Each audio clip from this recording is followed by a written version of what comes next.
Boa tarde, pessoal. Então, hoje eu vou falar sobre a anatomia do sistema nervoso central, os principais pontos para nós da terapia intensiva. Começando pelas divisões do sistema nervoso central, para a gente definir e também compreender melhor como que ele é organizado. A gente tem a principal definição, então, do sistema nervoso central, é a parte do sistema nervoso que está contido no esqueleto axial. Então, a gente tem a calota craniana e a parte do canal vertebral para a medula espinhal. O sistema nervoso periférico, por outro lado, ele é a parte do sistema nervoso que não está contido no esqueleto axial, mas que tem comunicação com o sistema nervoso central. A definição do sistema nervoso central, a principal, mais importante para nós, é aquela que divide em encéfalo, medula espinal,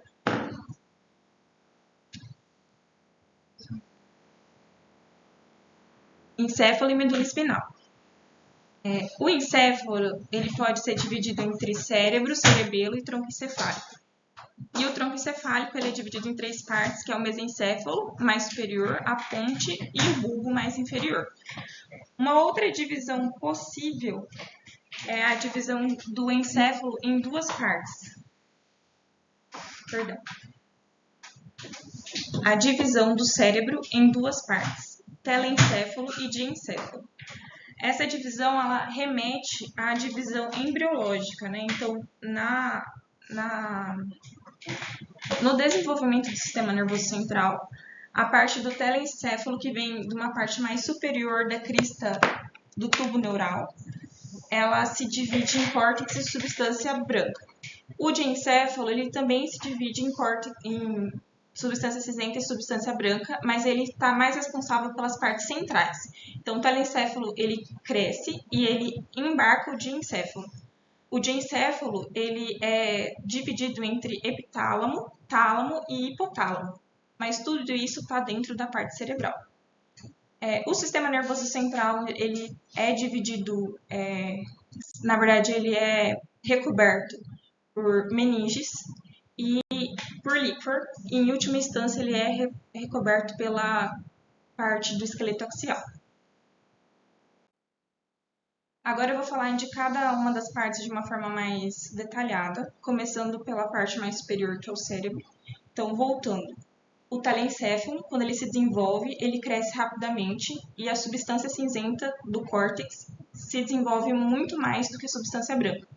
Por isso que ele fica com giros e sulcos, por conta desse crescimento maior. Muitos sulcos, eles são inconstantes no cérebro e variam de pessoa para pessoa.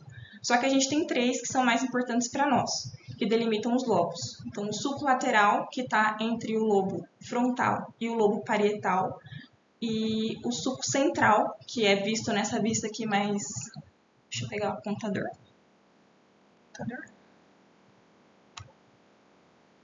O sulco central, que é visto na vista superior, que diferencia o lobo frontal do lobo temporal. E, por último, o sulco parieto-occipital, que divide o lobo occipital. No meio, a gente tem a fissura longitudinal do cérebro, que também é onde a gente encontra a foice do cérebro, que é composta pela dura mater, mas eu vou falar um pouco melhor dela mais para frente. Aqui a gente tem uma outra imagem que mostra um pouco melhor a visão lateral do cérebro. Então, a gente tem aqui principalmente o sulco lateral. Ele tem um epônimo, que é o sulco de Sylvius. E aqui a gente vê uma parte do sulco de Rolando, ou sulco central. Esse sulco, ele é importante porque, como eu já falei, ele delimita o lobo frontal do lobo temporal. E ele também é o que separa dois giros bem importantes para nós, que são o giro pré-central, mais relacionados à motricidade, e o giro pós-central, mais relacionado à sensibilidade, cada um pertencente a um dos lobos mencionados. Aquela parte foi mais relacionada ao telencéfalo, agora falando um pouco melhor do diencéfalo. A gente tem que, na parte central do cérebro, então, a gente tem o epitálamo, que é a parte superior do diencéfalo. Ele tem, na sua constituição de parte mais importante, a glândula pineal.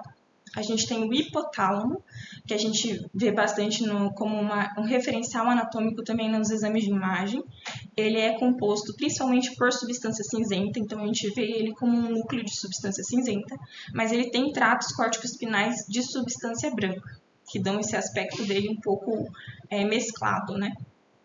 E a gente tem, por fim, o mais inferior, o hipotálamo, que ele é constituído principalmente por 12 núcleos de substância cinzenta.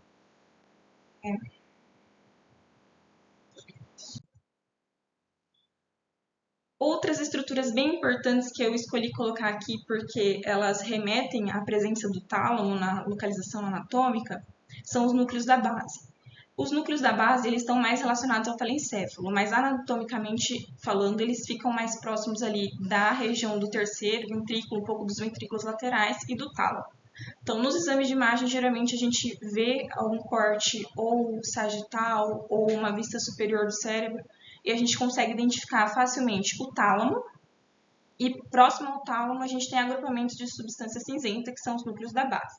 Então, o núcleo da base ele é composto, em primeiro lugar, pelo globo pálido, que é esse mais próximo do tálamo.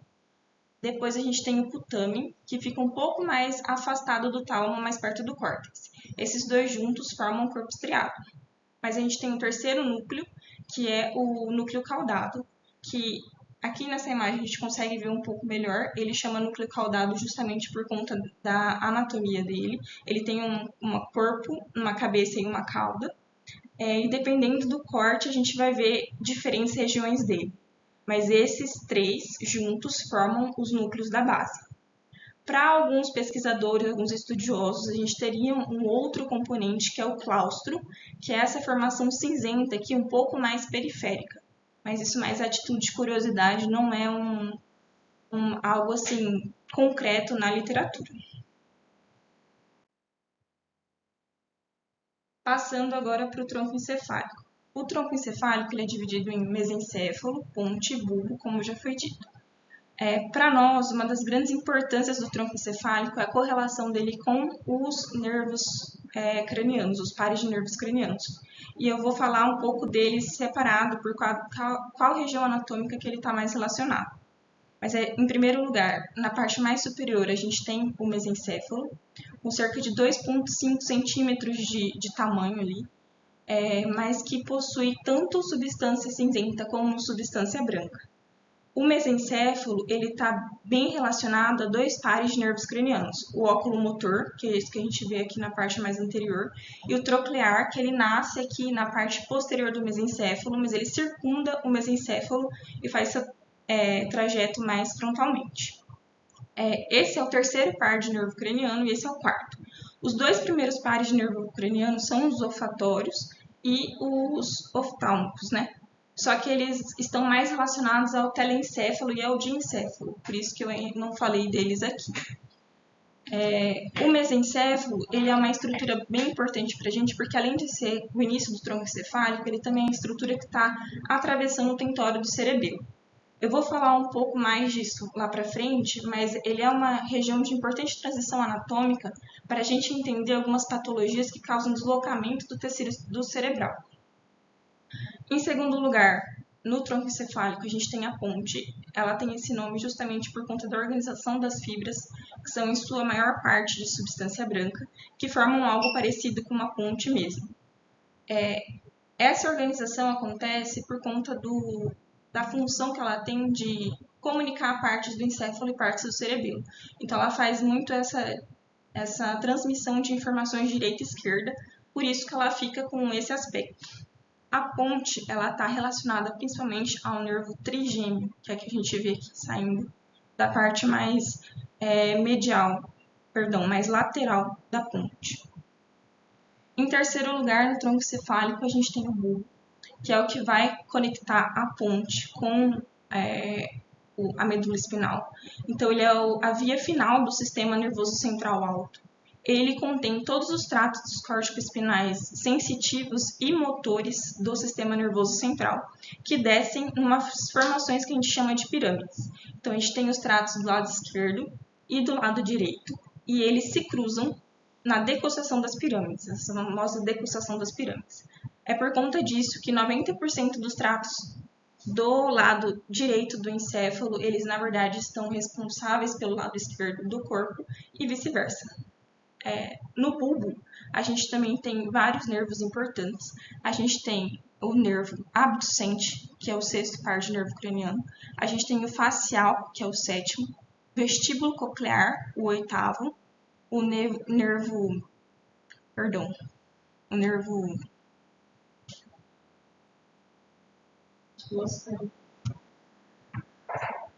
glossofaríngeo, que é o nono. O décimo, que é o vago. O 11º, que é o acessório, e o hipoglosso aqui, o mais distal do sistema nervoso central. Aqui a gente vê uma vista mais posterolateral, mostrando alguns trajetos de nervo que são mais posteriores, mas a grande maioria é anterior mesmo. Aqui é mais para mostrar uma vista posterior, e aqui a gente consegue também ver a região em que o cerebelo ele deveria estar inserido. Ele é uma parte que eu vou falar mais para frente, mas é mais relacionada à ponte e ao bulbo em si, e a gente tem ele como um dos componentes da parede posterior do quarto ventrículo. Aqui a gente tem uma visão dele, onde deveria estar, né? Aqui um corte, uma vista superior. Então, o cerebelo ele fica ali mais relacionado à parte inferior do tronco cefálico. Ele é dividido em hemisférios, assim como o cérebro, mas ele é separado, os hemisférios são separados pelo verme do cerebelo. Ele, em tamanho, ele só é superado pelo encéfalo, por assim dizer, pelo cérebro, mas ele tem uma densidade neuronal muito grande. O cerebelo, ele está envolto numa parte da região craniana separada do telencéfalo por uma estrutura que a gente chama de tentório do cerebelo, ou teto do cerebelo, né? Isso aqui, essa divisão feita pela dura mater, separa o sistema nervoso central em compartimento supratentorial e infratentorial, então a partir do tentório do cerebelo. Essa divisão ela é bem importante por conta das hérnias que a gente vai falar mais para frente. Mas então a gente tem aqui a dura mater servindo como compartimentalização, ela tem a foice do cérebro que divide em hemisférios direito e esquerdo e ela tem o tentório do cerebelo. Para a passagem do tronco encefálico em região inferior, ela tem a incisura do tentório, que é por onde passa o mesencéfalo. Dito isso, quando a gente tem algum efeito de massa, principalmente dentro da calota craniana, por ser um sistema fechado, a gente tem consequência anatômica e posteriormente funcional. Então, quando a gente tem uma massa aqui, a gente pode ter, dependendo da localização e do tamanho dessa massa, diferentes hérnias. Eu vou usar essa figura para explicar a cada hérnia mais importante para nós, né? A primeira, que acho que talvez seja a que a gente mais ouça falar, é a hérnia uncal ou a hérnia de Uncus. Ela acontece quando a parte anteromedial do lobo temporal ela é empurrada para baixo, geralmente por uma massa unilateral ipsilateral. Então, ela empurra a parte mais próxima aqui do tentório do cerebelo para baixo e causa compressão inicialmente da estrutura mais próxima, que é o mesencéfalo. Para a gente, quando tem essa compressão, uma das primeiras estruturas a sofrer é o nervo oculomotor. E por isso, o primeiro sinal de compressão acaba sendo a midríase. Ipsilateral, a lesão. Então, essa é uma das hérnias que a gente mais ouve falar. O segundo tipo de hérnia é a hérnia central. Ela acontece quando uma massa geralmente mais superior ou uma massa difusa, ela empurra os dois hemisférios para baixo. Então, a gente tem os dois lados vindo para baixo, causando compressão do mesencéfalo. A hérnia de cíngulo, ela é um pouco mais rara de ser vista para a gente, mas ela é igualmente importante. Geralmente é uma massa unilateral que empurra o giro do cíngulo por baixo da foice para o outro lado. Ela cursa com desvio de linha média, geralmente. A quarta hérnia é a hérnia transcalvarina. Ela acontece quando a gente tem uma fratura ou um sítio de incisão cirúrgica e ela empurra tecido cerebral para fora da calota craniana. Então, ela é uma hérnia externa. O quinto tipo de hérnia, que é um tipo menos conversado, é um tipo menos visto. Acontece geralmente com uma massa infratentorial, então que acomete aqui a parte do cerebelo e empurra o cerebelo para cima. Ela sobe pela incisura do tentório. É a hérnia acima do tronco cefálico ou a hérnia ascendente de vermes por conta do verme do cerebelo. A sexta hérnia que eu vou falar hoje é a hérnia tonsilar. Então, quando a gente tem uma massa infratentorial, mas que empurra a parte do cerebelo para baixo.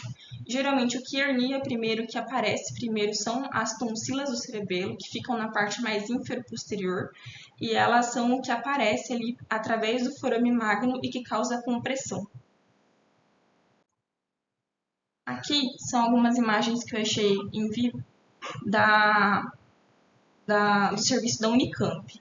Então, as três principais hérnias que a gente tem, a hérnia de Uncus, aqui com o lobo temporal herniando através da incisura do tentório. Aqui ele até destaca o sulco que é causado, como que fica o tecido cerebral, em comparação com o outro lado que está saudável. Aqui é um outro corte que a gente vê uma hérnia de cíngulo, então a gente tem um desvio da linha média. Aqui nesse caso é por uma massa tumoral que está empurrando todo esse hemisfério para o lado contralateral. E aqui a gente vê a hérnia de amígdalas. Então, as amígdalas do cerebelo, elas são empurradas através do forame magno e ficam com esse aspecto aqui deformado. Essa parte foi mais da compartimentalização do sistema nervoso central e das hérnias. E agora eu vou falar do sistema ventricular. A gente tem um sistema ventricular mais superiormente, os ventrículos laterais, que são formados junto com o telencéfalo, e eles se comunicam com o terceiro ventrículo, advindo do diencéfalo, pelo forame de Monro. O terceiro ventrículo, ele se comunica com o quarto através do aqueduto do mesencéfalo ou aqueduto cerebral, que ajuda nessa circulação de líquor para o quarto ventrículo. E o quarto ventrículo, ele tem 3 forames. 2 laterais, que são os forames de Luxia, e o forame mediano, ou forame de imagem D. Todos eles servem para a comunicação da formação do líquor, que é no plexo coroide, com as outras cavidades, com a circulação do líquido céfalo-raquidiano, e ela passa por esse outro sistema e é absorvido ou, de certa forma, transportado pelas granulações aracnoides que vão drenar esse líquor para o sistema venoso, que eu vou falar um pouco mais para frente. O líquor, ele é produzido na mesma velocidade que ele é drenado, então ele tem uma pressão constante. Quando a gente tem alguma alteração na produção ou na drenagem desse líquor, é que a gente tem as patologias que a gente vai tratar em outro momento. Passando para a vascularização do sistema nervoso central, então a gente tem o famoso polígono de Willis, que nada mais é do que uma esquematização da circulação principal do cérebro. O polígono de Willis, ele nada mais é do que um anel anastomótico das artérias que suprem todo o tecido cerebral, né? Então a gente pode olhar ele por essa figura ou pela parte que eu acho mais fácil, que é relacionado com o cérebro mesmo. A gente divide o polígono de Willis e toda a circulação entre circulação anterior e circulação posterior. Então, fica mais fácil da gente compreender assim. A circulação anterior, ela é advinda principalmente das carótidas. A gente tem as carótidas, que elas se separam em artéria cerebral anterior, uma de cada lado, e elas têm uma comunicação anastomótica, que é a artéria comunicante anterior. Porque o princípio do polígono de Willis é ser realmente um pouco redundante, para poder proteger o cérebro de certos eventos isquêmicos. Então, cada carótida emite a artéria cerebral anterior e elas têm a comunicação pela comunicante anterior. A carótida ela emite outro ramo terminal, também para a vascularização da circulação anterior, só que um pouco mais importante quando a gente fala de território vascularizado, que é a artéria cerebral média. Ela cursa aqui e ela é responsável pela circulação anterior, mas ela pega também parte da circulação posterior do cérebro. A parte posterior do polígono de Willis ela é irrigada pelas artérias cerebrais posteriores, que também são um par, mas que têm uma origem diferente. Elas são conectadas aqui com as outras, mas elas vêm das artérias vertebrais. A gente tem duas artérias vertebrais que se juntam na artéria basilar e que depois se bifurcam nas artérias cerebrais posteriores, mas que em todo esse trajeto, desde as artérias vertebrais, elas emitem já ramos para a vascularização da parte mais inferior do sistema nervoso central. Aqui tem uma imagem do CT da MIB mostrando os territórios vasculares cerebrais. Então, a artéria cerebral, as artérias cerebrais anteriores, elas penetram na fissura do cérebro e elas estão mais relacionadas à irrigação das estruturas próximas da linha média. A artéria cerebral média, ela já pega toda essa parte aqui em azul, tanto azul escuro quanto azul claro, que pega partes centrais e partes periféricas da parte central do cérebro, anterior também e um pouco da posterior. Já a artéria cerebral posterior, ela fica já com uma parte um pouco menor de irrigação relacionada realmente ao lobo occipital, ali a parte mais inferior do cérebro. E a parte vernosa, ela, diferente de outros sistemas, né, ela não acompanha as artérias. Então, a drenagem ela é feita por seios venosos, que são os maiores, né? A gente tem algumas veias corticais, algumas veias internas que drenam para esses grandes seios. E esses grandes seios, eles drenam para as veias jugulares internas. Eles cursam geralmente entre as camadas da dura mater. Então, a gente tem ali, por exemplo, na foice do cérebro, a gente tem na parte mais superior o seio sagital superior, na parte inferior da foice o seio sagital inferior, o seio reto que liga eles e traz aqui para a confluência dos seios. Mas a gente também tem outros que cursam nas partes mais laterais inferiores da dura mater, como o seio transverso, o seio sigmoide, o seio petroso e o seio occipital. Todos eles confluem aqui e depois convergem para as veias jugulares internas. Esses seios, eles não drenam, como eu já tinha dito, só a parte venosa. Eles também recebem das granulações aracnoides o filtrado do líquor que vai para a drenagem venosa e desemboca nas veias jugulares também. É isso, é mais um princípio geral da anatomia para a gente poder relembrar as partes mais importantes para a terapia intensiva. Obrigada.